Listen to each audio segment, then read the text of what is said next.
Welcome back, horror fans, cinephiles, and giallo enthusiasts. This is Tanner Leeser, your host for The King in Giallo, and let's do a quick unscripted talking head video. This will be about the giallo films that I think transcend the genre.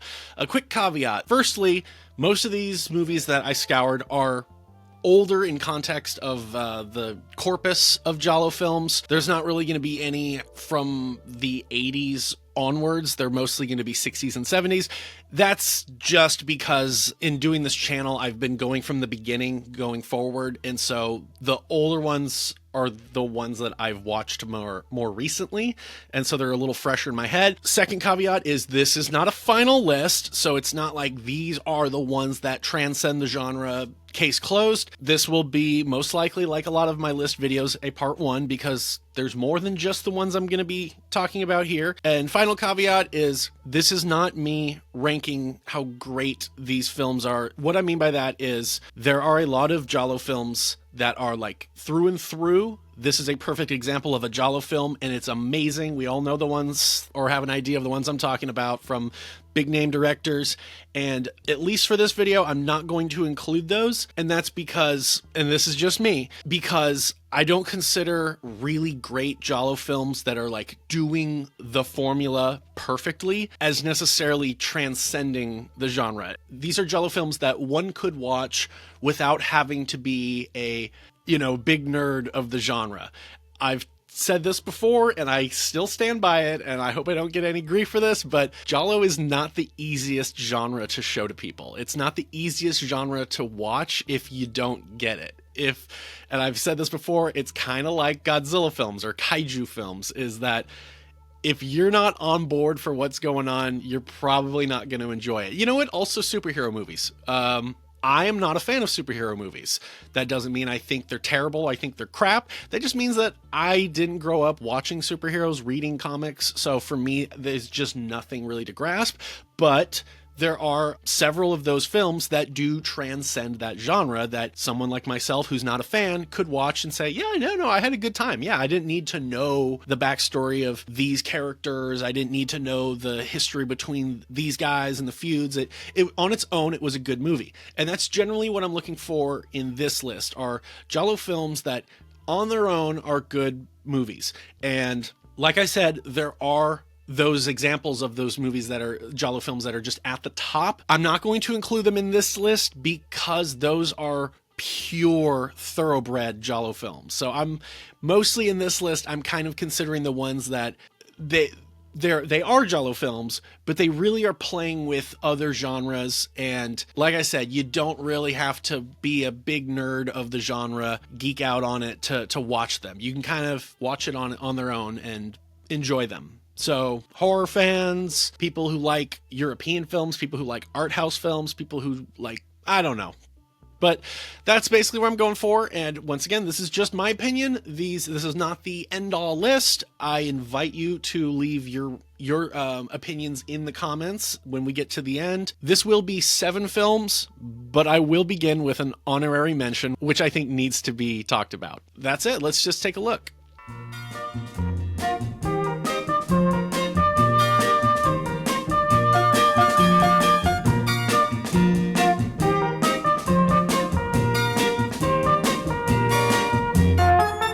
Okay, beginning with my honorary mention, which I'll just say number 8, Suspiria. Okay, I can already hear it. Okay, so I've made a video talking about how Suspiria is not a giallo film. And I got a lot of people, most people agreed with me, but I also got a lot of people who said, you're wrong. If it's not a giallo film, then why do I have it in my collection next to my giallo films? Okay, I have it in my collection next to my giallo films too. It doesn't really mean anything. So here's what I will say about Suspiria. And this could easily be number 1, but the thing is, I don't consider Suspiria a giallo. I consider it a supernatural horror movie. However, I mean, Argento had made so many Giallo films prior to making Suspiria that it's kind of a Giallo. I will do things like this where I'll kind of flip-flop. I'll never say I think it is a Giallo film, but it's certainly playing with all the tropes and the elements, and I would go so far as to say it is Giallo adjacent. I'm probably going to lose a lot of people on this one that are just immediately going to be like, this guy doesn't know what he's talking about, let me click off. But anyways, that's my opinion. I don't think Suspiria is a Giallo. When you look it up, it's not really listed as one. I think most people do accept that it's more of Italian horror, which does overlap with Giallo, but they're just not the same thing. And Italian horror is not Giallo. But however, Suspiria, there is a lot of crossover into the genre. The first kill is shot like a Giallo. I mean, Argento did The Bird with the Crystal Plumage, which is the trendsetter. He did Deep Red, which is generally considered the best Giallo film ever made, although some people would disagree, but that's fine. Suspiria, which is also considered his greatest film. I think most people would agree. Some people might disagree. Of course, there's going to be some crossover. There's going to be some elements there. So I would say that Suspiria is a great film to show someone who's never seen Giallo, kind of test them and see if they might be interested. I saw Suspiria first, and then someone at a video store told me, oh, if you like Argento, you should watch Deep Red. And I just bought it not knowing anything about it, and I watched it and was like, holy shit, this is awesome.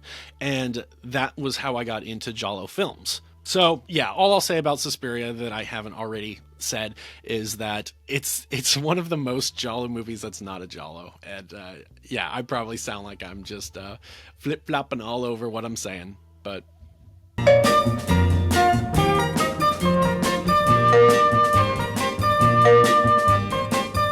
Number 7, and this is the most Giallo of the movies on my list, and that is The Fifth Chord.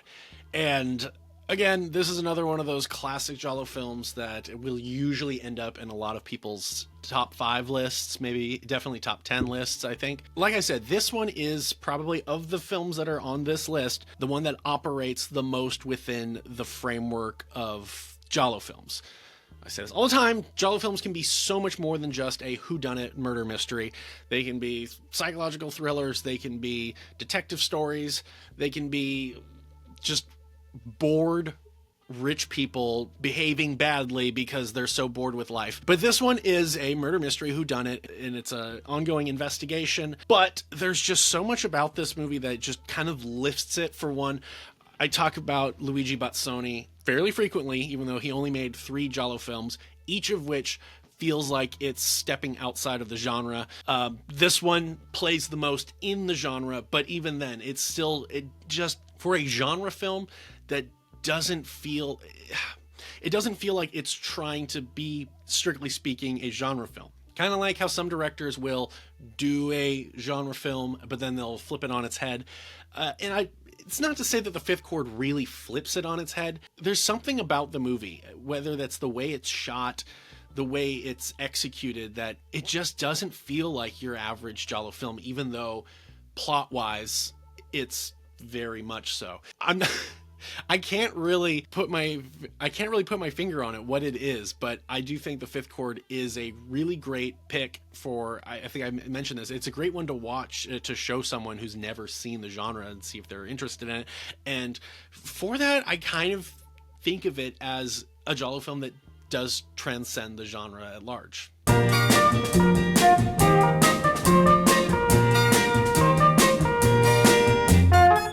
Number 6 is A Lizard in a Woman's Skin, Lucio Fulci. So this plays with the main Giallo trope that we all know, which is murder mystery, whodunit, but it does do something very different with it. And this will be something that kind of gets replicated a few times, but this is probably the best it's ever been executed. Is someone gets killed, and we're not so much as following the investigation. We are a little bit, but we are following this main character who was a witness to the murder, but initially the character doesn't see it as like witnessing an actual murder because she's been going to a psychoanalyst and relaying her weird dreams. She has these weird nightmares, these weird dreams that are all centered around her downstairs or upstairs neighbor who is kind of a hedonist, always has these drug-fueled sex parties, and she's playing out these fantasies with this woman in her dreams. A lot of it is, the doctor says, has to do with her own feelings of repression, and how, in like, she both is judging this woman but also kind of wishing that she could be her and be with her. Part of her, it kind of craves that excitement in life. So she has a dream, a nightmare, that she murdered the woman and that there were like these two witnesses, and then we find out, oh no, she was actually murdered. And maybe there's more to this dream than what we all think. And so our main character is doing their own investigation to see if they are, because now they're being looked at by the police, like, so what she saw in her dream is pretty close to what happened. So she's doing her own investigation to see if maybe she can potentially exonerate herself, find out who the real killer is. And we get some nice twists and turns along the way. This movie is filled with amazing dream imagery, and every time I rewatch it, it's always a joy to see some of these crazy sequences. Like, yes, there's a part where a giant bird is chasing her. There's the really gory scene that the movie got pulled, and the special effects and artist and the director were, I believe, put on trial for what they saw as potential crimes. There's a part where she goes into she's like in a mental hospital or something, and she is being chased by someone, opens a door, and there's a bunch of dogs split open, and the effect is so good that people thought it was real. And I've showed the clip several times, and I always like warn people, like, by the way, this is a special effect. So let's not lose our heads here. And I think I've gotten away with it, but I always caveat that, like, now let's take a look at this, because if you see it, it's pretty clearly, I mean, again, it's a very convincing special effect, but it's kind of like, I guess it's very similar to The Thing with the dogs, but it's like, you can see these are puppets, these are fake dogs. It's just the viscera looks really good, but that's clearly a little animatronic puppet dog that's like making the same movements. Wow, we've got like real looking gore hanging out. So yeah, that movie's not going to be for everybody. Some people who really don't like to see that type of stuff, just close your eyes for 20 seconds when it happens. But beyond that, the movie's great. And yes, I do think it transcends the genre. Yes, it is a giallo, as all these movies are, but this one I really feel like, oh no, you could show this to someone as like, it's just a really good, it's not really a horror movie, but it's certainly a good like psychological thriller. And it's just also like total Fulci. It's just like absolutely Fulci.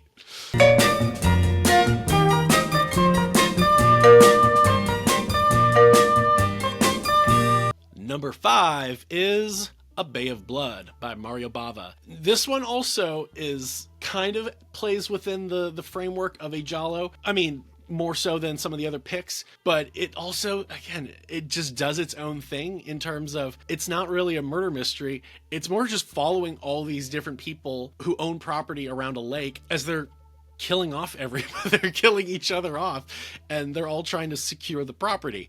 And you get that a little as it goes on, and it's not really evident right from the jump, but this movie is just filled with so many great kills, and the suspense is good in terms of what the hell is going on, like why, like who is it who keeps killing people. Opens with this old lady in a wheelchair getting jumped, and someone throws a noose on her head and hangs her, leaves a note to make it look like she did it herself, and then that person gets stabbed. And then you're meeting all these people who own property, and you're meeting this woman who is the daughter of the man who got killed. You're meeting all these people who live around the lake, who all in some form or another have an association to the old couple who got killed. And then there's this random horny young adults, teens, who show up, who get killed off, I think within like 15 minutes of them showing up. And so you can see how this totally was taken and used for Friday the 13th and many other slasher films. Like, oh yeah, let's just load up a movie full of cool kills. And for that reason, I think, again, it really does transcend the genre. Mario Bava was really good with playing with genres, but also kind of doing his own thing. You'll see that again later in this list. And this movie is more so a giallo than the other one, but it's also just like, it's such a slasher hybrid, which is cool because slasher films wouldn't come around for another 8 or so years. But in the 70s, the early 70s, you're definitely getting like little drips, little crumbs of what will soon be the slasher genre.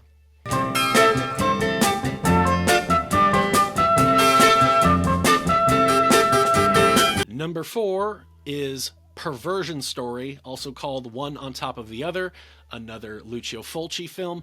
This one is really fun too. I actually think this is the best script that Fulci wrote. I mentioned that in like my video going over the 60s giallo films. This one plays with that old 60s subgenres of giallo, which is someone dies and our main character is now seeing glimpses of the dead person. So John Sorrell, his wife dies. He's got an estranged relationship with his wife. I think she's sickly, and he has a mistress, and his wife dies, so he's kind of like off the hook. But he then starts seeing her. Like, he goes to this dance club, and there's a woman there who is like the spitting image of his wife. Now he's confused. Like, wait a minute. Did my wife fake her death? Is this her? Am I going crazy? Is this just a coincidence? Does she have a sister? You know what I mean? And it's very well done. It's very well acted, and it just keeps you engaged with this character in terms of what the hell is going on. And it has a pretty damn good ending. And I don't know what else I can say about it. It's like I said, it just really does transcend the genre. It's not really a horror movie. I think it's a great watch for anyone who just likes films, especially older ones. So.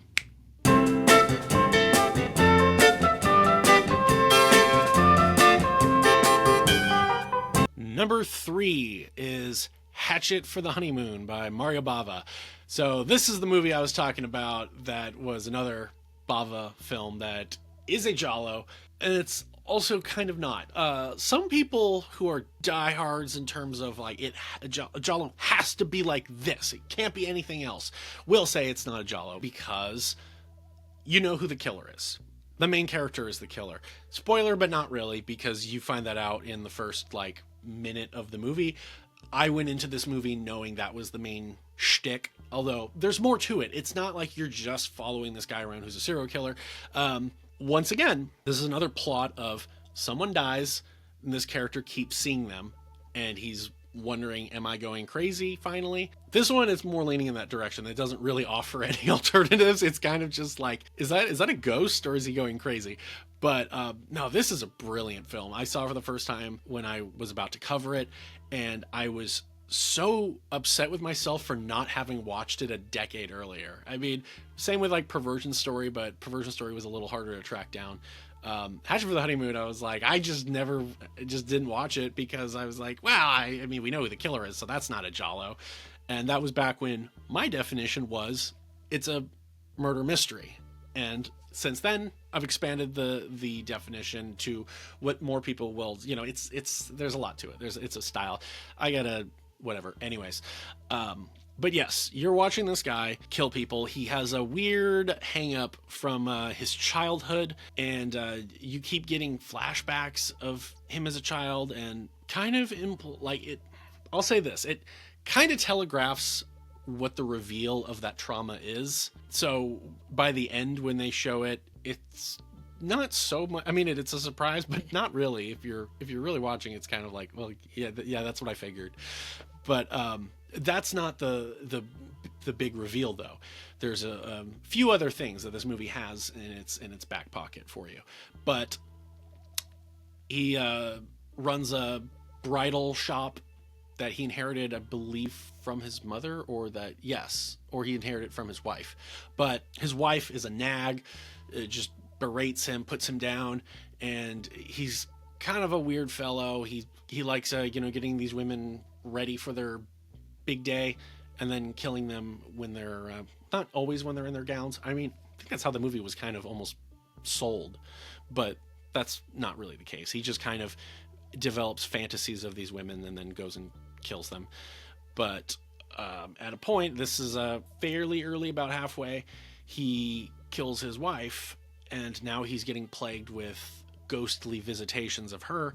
But again, what this movie does, which doesn't make it a supernatural horror film like Suspiria, is this guy is so crazy that we can't necessarily believe that what he's seeing is legitimate, is ghostly. It's probably manifestations of his own guilt.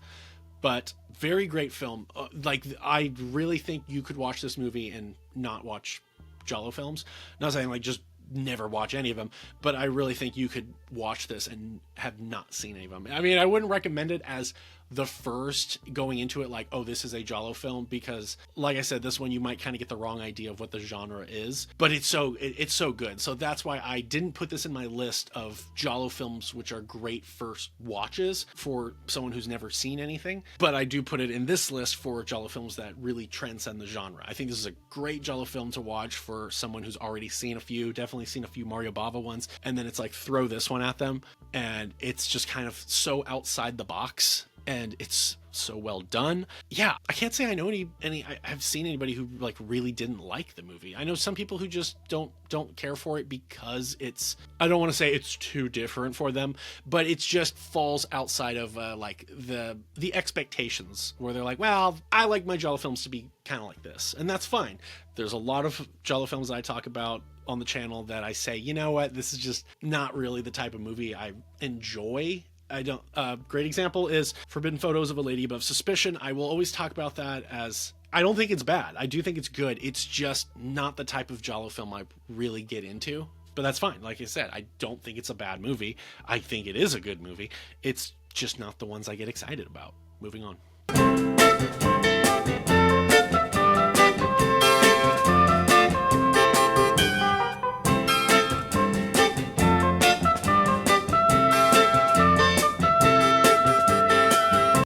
Number 2 on the list is Libido, directed by Vittorio Salerno and Ernesto Gastaldi, who penned some of the greatest giallo film scripts. This is his effort as a director, and I think he made a great film. I think these two guys made a great film. I remember talking about this when I did my review and Gialli Tally for it. This movie you could watch and not have seen a giallo film and never watch a giallo film again. Again, not like don't ever watch them, but it does the thing once again where someone is dead and this other character is seeing things and he's kind of going crazy. The main guy is Giancarlo Giannini, and his father, who was I don't know if abusive is the right word. His father used to kill women, or at least that was his kink, or maybe he was just very like to simulate murders. But his kid walked in. There's a good parallel between Libido and Hatchet for the Honeymoon, where this kid witnessed something that really traumatized him, and whereas a Hatchet had turned him into a killer, in Libido it really just messed him up. So we start with that flashback, and then we go into the movie, and he and his girlfriend, or is it his wife, and his lawyer and his lawyer's wife are going to the estate of his father, because his father has passed away, and they need to get some things in order. The main thing is our main guy, Giancarlo Giannini's character, has to prove that he's not insane, so he can collect the house. And while he's there, he's just constantly like holding onto the walls, just like he's just really going crazy. And his wife is trying to just I think it's his wife, is just trying to be like, get him together, and hey, you gotta pull yourself together, or else you're not gonna inherit this. They're gonna send you away. And he keeps seeing things. He had this little toy that was like a cricket that winded up and it would spin and play some music, and it had a little hat, it would take the hat off, and he's seeing the toys show up in weird places, and then he's seeing all these other weird things, which essentially apparitions of his father, items of his father. And so he's not sure if this is real. Occasionally you see something where it's like, oh, that's just a coincidence, but the movie is really setting that up as, is he going crazy, or is he seeing a ghost, or is it something else? Is it human interference? Great movie, great giallo. Like I said, this one, in terms of using that plot, which is not my favorite plot, I think this one is just like one of the greatest usages of it. Perversion Story is the other great one, which I think probably has the better script, but Libido, I think, has the better atmosphere, and it's black and white by choice. Again, not that it's so old that it's in black and white, but yeah, it really, and it feels more like a horror movie because of the black and white. But this was one of the first ones that I watched that I actually made the comment, like, this film transcends the genre. Like, that is it, I thought it was so brilliant that, again, I'm like, I could show this to people who haven't seen the genre, and I think they would enjoy it.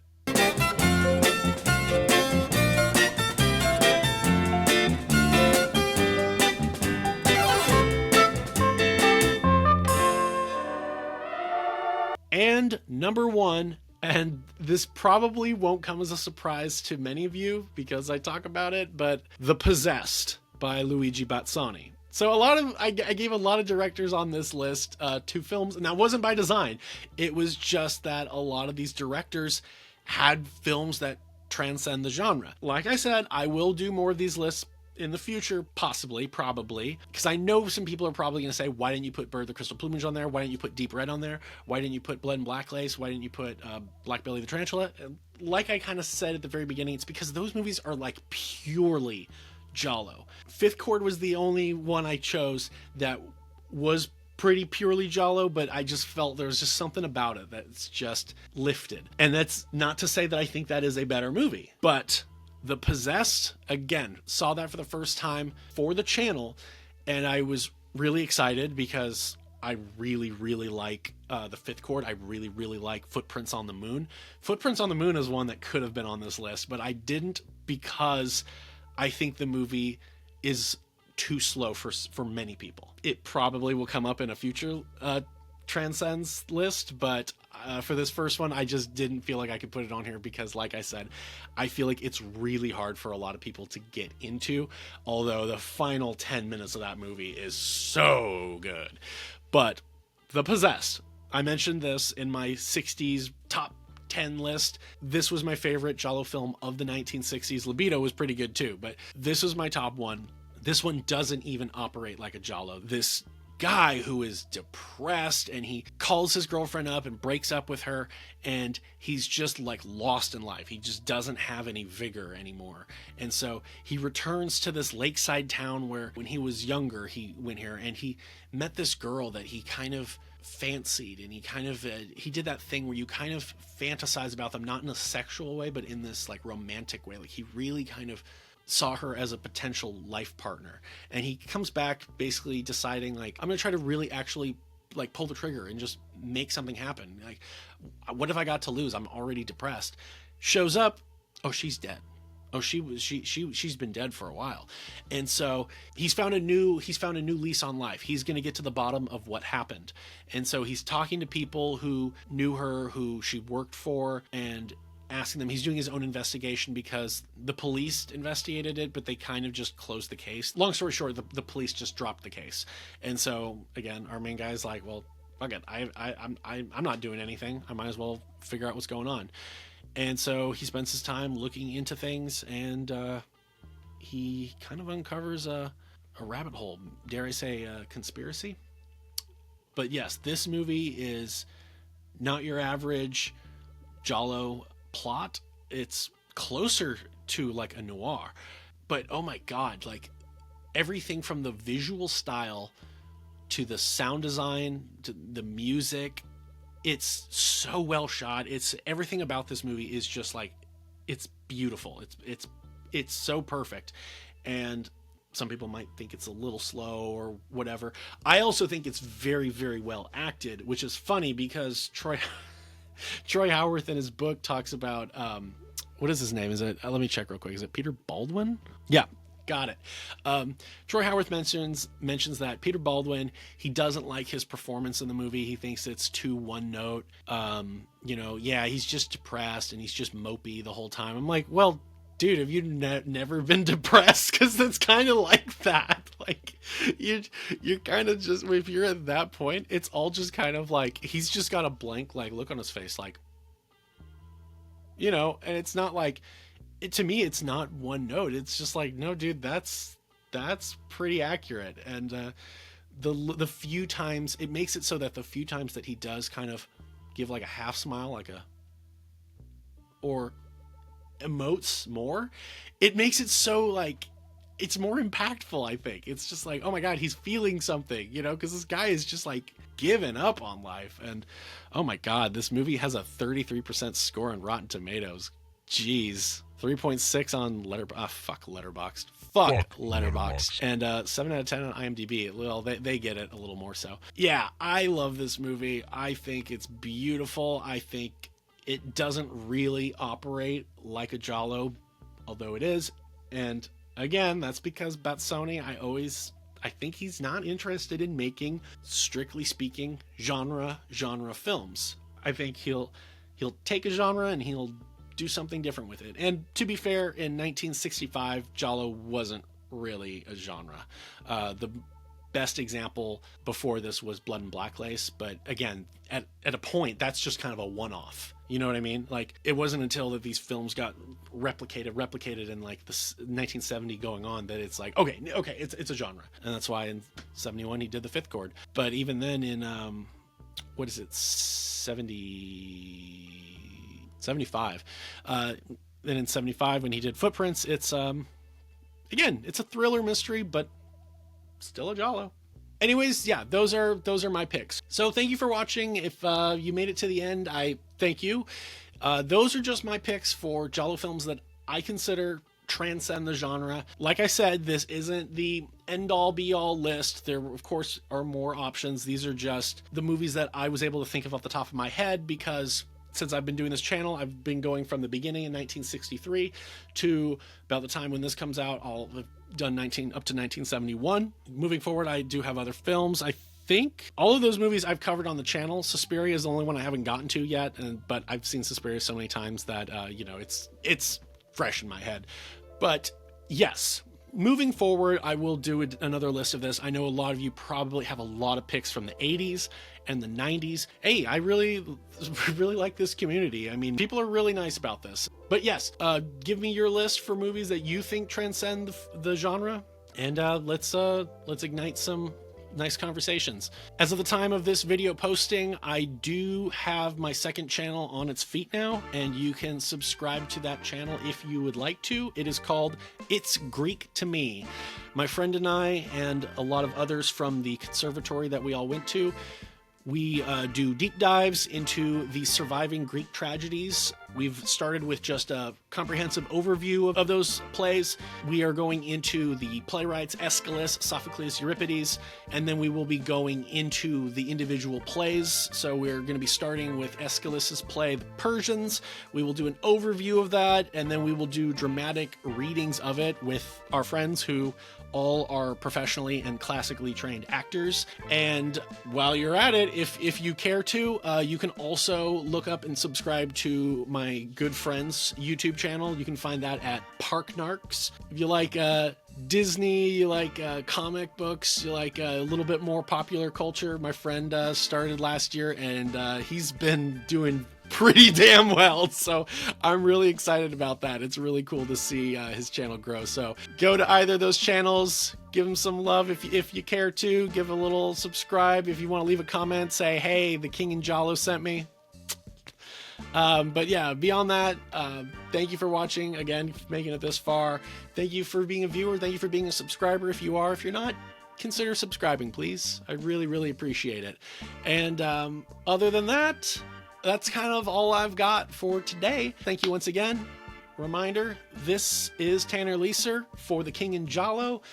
And if nothing else, I'll see you next time.